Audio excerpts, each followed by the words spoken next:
नाज़रीन, दुनिया को एक बहुत बड़ा सरप्राइज दिया गया है। J-10C लड़ाका तैयारों ने अब 5th जनरेशन के स्टेल्थ फाइटर जेट्स को मार गिराया है।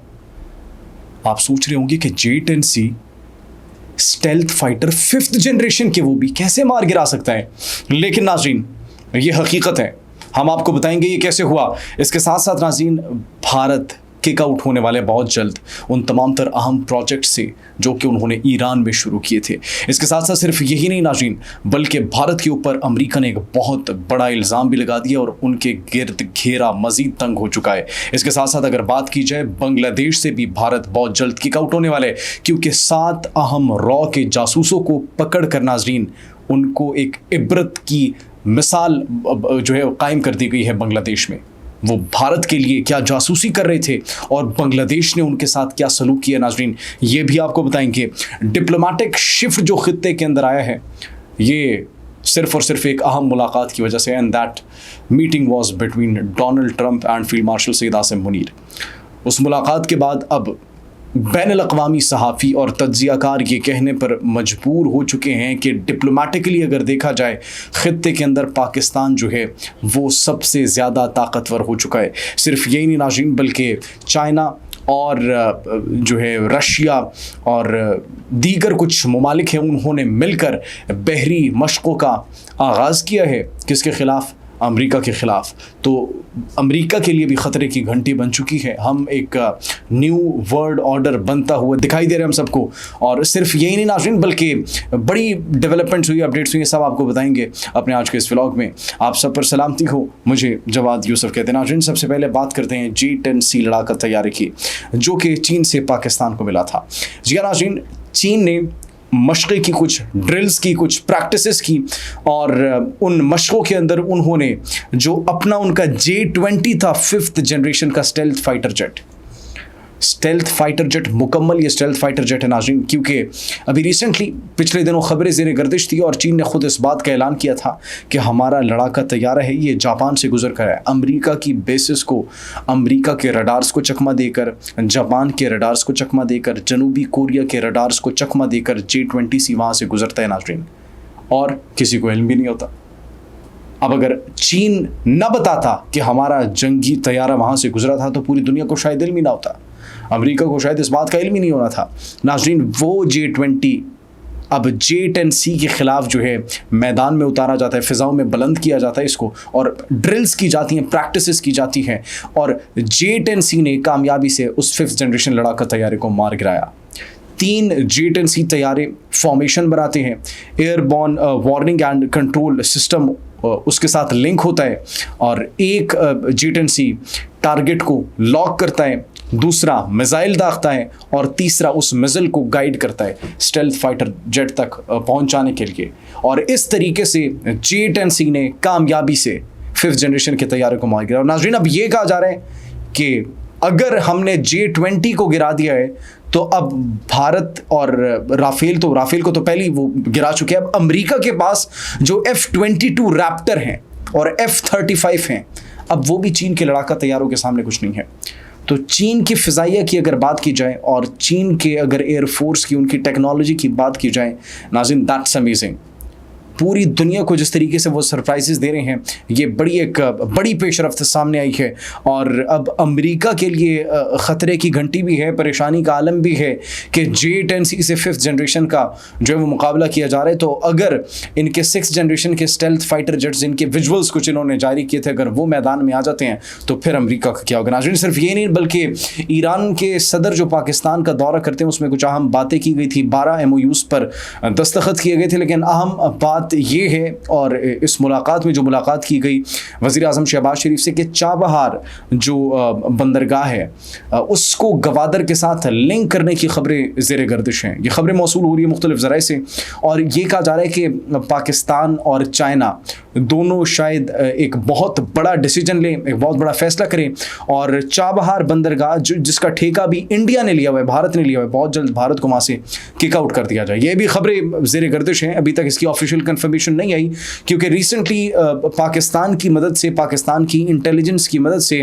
ایران کے اندر ایک خفیہ نیٹ ورک کو بھی بے نقاب کیا گیا تھا, جو را کا اور موساد کا خفیہ نیٹ ورک تھا اس کو بھی بے نقاب کیا گیا تھا. پھر ایران کے اندر جو پراکسیز ہیں ان کو بھی بے نقاب کیا گیا تھا, جس کے بعد ایران نے ان تمام تر کو کک آؤٹ کر دیا. تو اب اگر سمندری راستے کے اوپر ٹریڈ کی جاتی ہے, جس خواہش کا اظہار کیا جا رہا ہے, تو سمندری راستے کے اوپر ٹریڈ کو بڑھانے کے لیے, سی پیک کو بڑھانے کے لیے اور ایران کو شراکت داری میں جو ہے وہ مزید ان کے ساتھ جو ہے اشتراک بڑھانے کے لیے یہ جو لنک کرنے کی بات کی جا رہی ہے چابہار اور گوادر کو, پھر بھارت کو وہاں سے نکلنا پڑے گا کیونکہ جب چائنا آ جائے گا اور پاکستان آ جائے گا پھر بھارت کا سروائیول بہت مشکل ہو جائے گا. اور ظاہری سی بات ہے پاکستان اور چائنا بھارت کے ہوتے ہوئے کبھی بھی کوئی ڈیل لاک نہیں کرے گا. ناظرین صرف یہی نہیں, بھارت کو یہاں سے تو نکلنا ہی پڑے گا, بھارت کو بنگلہ دیش سے بھی نکلنا پڑے. بنگلہ دیش نے اپنی ایئر فورس کے اندر 7 خفیہ جاسوس آپ کہہ لیں یا پھر ان لوگوں کو جو کہ معاونت کر رہے تھے را کے ساتھ, بھارتی خفیہ ایجنسی کے ساتھ, ان کو ایک عبرت کا نشان بنا دیا ہے.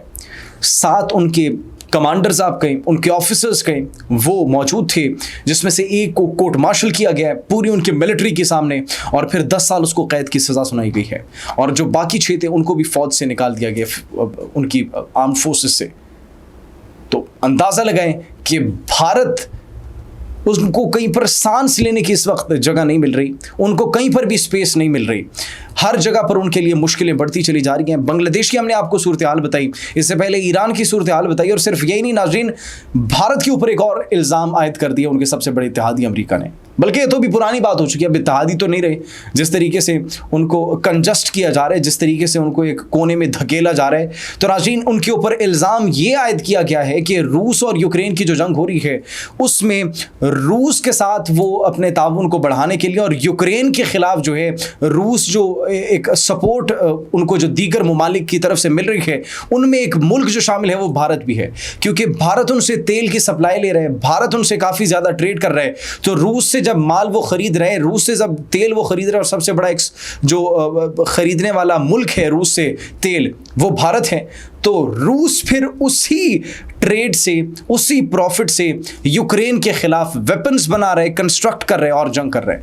یہ ایک بہت بڑا ناظرین الزام لگا دیا گیا. ڈونلڈ ٹرمپ کے مشیر نے یہ الزام لگایا کہ انڈیا پر جو ہے وہ یوکرین جنگ میں روس کی مالی معاونت کا, اور اب بھارت جو ہے اس تمام تر سچویشن کو کیسے کوپ اپ کرتا ہے, دیٹس اے بگ کویسچن. کیونکہ بھارت کے لیے سچویشنز ناظرین دن بدن جو ہے وہ بڑی خطرناک ایک راہ پر چلتی جا رہی ہے. اور اس کے بعد اگر بات کریں, بین الاقوامی صحافی, بین الاقوامی تجزیہ کار یہ کہنے پر مجبور ہو چکے ہیں کہ یہ خطے کے اندر جو ڈپلومیٹک ایک شفٹ آیا ہے وہ ٹرمپ کی اور فیلڈ مارشل سید عاصم منیر کی ملاقات کے بعد آیا ہے. دی اکانومسٹ جو ہے, دی اکانومسٹ کے اندر یہ خبر شائع کی گئی ہے اور فیلڈ مارشل سید عاصم منیر کی پھر تعریف بھی کی جاتی ہے کہ جس طریقے سے ڈپلومیٹکلی وہ امریکہ کو لے کر چل رہے ہیں اور جس طریقے سے امریکہ کے رائیول کو چائنا کو لے کر چل رہے ہیں, اس کے پیچھے بڑی زبردست سفارتکاری ہے پاکستان کی. اور اسی وجہ سے پاکستان کو اب دنیا کے اندر ایک ریکگنیشن مل رہی ہے. اسی وجہ سے پاکستان ڈپلومیٹکلی دیکھیں, پولیٹیکلی دیکھیں, گلوبلی دیکھیں, آپ ڈیفنس دیکھیں, ہر محاذ پر مضبوط سے مضبوط تر ہوتا ہوا چلا جا رہا ہے. صرف یہی نہیں ناظرین, بلکہ اب بھارت کو جب اتنی جگہوں سے مشکلات کا سامنا کرنا پڑ رہا ہے تو بھارت کیا کرے؟ بھارت وہی کرے گا جو ماضی میں کرتا آیا ہے. بھارتی پروڈیوسرز نے, بھارتی فلم سازوں نے آپریشن سندور کی ناکامی کو چھپانے کے لیے پروڈکشنز شروع کر دیے ہیں, فلموں کے نام سوچنا شروع کر دیے ہیں. Operation sindoor, Pahalgam terror, the revenge of Pahalgam, اور نہ جانے کتنے مختلف نام, تاکہ وہ جو عوام کے اندر ایک گرتی ہوئی مقبولیت ہے ان کی پولیٹیکل لیڈرشپ کی, عوام کے اندر جو گرتی ہوئی مقبولیت ہے ان کی فورسز کی, ان کی ایئر فورس کی, ان کی نیوی کی, تو اس کو شاید بحال کیا جا سکے, اس کو شاید اسی ٹریک پر لایا جا سکے, which is very difficult now. کیونکہ آپ نے اپنی قوم سے جھوٹ بولا, آپ نے حقائق چھپائے, اور پھر पूरी दुनिया ने आप पर थू थू की और पूरी दुनिया ने आपको एक्सपोज किया, and Modi has never said anything about this. Modi सरकार ने सिर्फ अपनी जो सियासी पार्टी है, अपनी ऑपोजिशन पार्टीज हैं, उन पर बैशिंग की, उन पर तनकीद की। मोदी सरकार ने जवाब नहीं दिया पाकिस्तान के एक भी क्लेम का। पाकिस्तान ने जितने भी क्लेम्स किए, पाकिस्तान ने प्रूफ्स दिए। भारत ने जितने क्लेम्स किए, वो सिर्फ और सिर्फ जो है किसी हकीकत की बुनियाद पर नहीं किए गए, सिर्फ एक प्रोपेगेंडे, एक झूठ, एक सेंसेशनलिज्म की बुनियाद पर किए गए, एक हाइप क्रिएट करने की बुनियाद पर किए गए। उसका उनके पास ना कोई सबूत था, ना कोई प्रूफ था, जो कि हम पहले दिन से उनसे मांगते चले आ रहे हैं। नाज़रीन, सिर्फ यही नहीं बल्कि सी ऑफ जापान के अंदर कुछ अहम ड्रिल्स जो हैं, कुछ प्रैक्टिसेस जो हैं, वो शुरू हो चुकी हैं और उनका अब ये कहा जा रहा है कि बहुत ज़्यादा इम्पैक्ट होगा अमेरिका पर। अमेरिका पर इसलिए इम्पैक्ट होगा क्योंकि वहाँ पर अमेरिका की बेसिस मौजूद हैं, अमेरिका के अड्डे वहाँ पर मौजूद हैं, और चाइना, ये गुमान किया जा रहा है, चाइना अलॉन्ग विद रशिया, ये ममालिक जो हैं, इन ममालिक का इत्तेहाद अमेरिका के लिए ख़तरे की अलामत साबित हो सकता है। क्योंकि रिसेंटली कुछ कशीदगियाँ भी हुई हैं और रशिया के साथ भी कशीदगी हुई थी, जिसके बाद रशिया के जो साबिक सदर हैं और उनके सलामती कौंसिल के जो चेयरमैन हैं, उनकी दुमित्री मेदवेदेव की जानिब से जो स्टेटमेंट जारी की गई थी, उन्होंने कहा कि द वॉकिंग डेड सीरीज देखनी चाहिए थी डोनाल्ड ट्रंप को, जिसके बाद डोनाल्ड ट्रंप बड़े सीरियस हो गए और उन्होंने 2 न्यूक्लियर सबमरीन्स जो है रूस की जानिब जो है वो भेज दी। तो ये अब क्या होने वाला है, ये सूरत हाल इंतहाई संगीन होती हुई हमें दिखाई दे रही है। और फिर इसी मौके पर ऐसे टाइम में जब ये सूरत हाल हमें कशीदा होती हुई दिखाई दे रही है, तो फिर चीन की मशकों का शुरू हो जाना, रूस की मशकों का शुरू हो जाना, वहाँ पर उस इलाके में, उस खित्ते में अमेरिका के असर और रसूख को कम करने के लिए एक बहुत बड़ी सिचुएशन हमें बनती हुई दिखाई दे रही है। अब अमेरिका उसको कैसे कोप करेगा? क्या वो जवाब देगा, ताल्लुकात को ख़राब करेगा, या फिर ताल्लुकात को बेहतर बनाने के लिए कोई पॉलिसी अपनाएगा, या फिर डायरेक्टली कोई जो सैंक्शंस इंपोज कर देगा, जिस तरीके से वो माजी में करता चला है कि किसी मुल्क के साथ उनकी नहीं बनती तो उन पर सैंक्शंस इंपोज कर दी जाती हैं। ये जो भी होगा, ये मुस्तक़बिल में जो है देख लिया जाएगा कि डोनाल्ड ट्रंप की जानिब से क्या डिसीजन लिया जाता है। आप इस बारे में क्या सोचते हैं? कमेंट सेक्शन में ज़रूर बताइएगा। अपना बहुत ख्याल रखिए। अल्लाह निगहबान।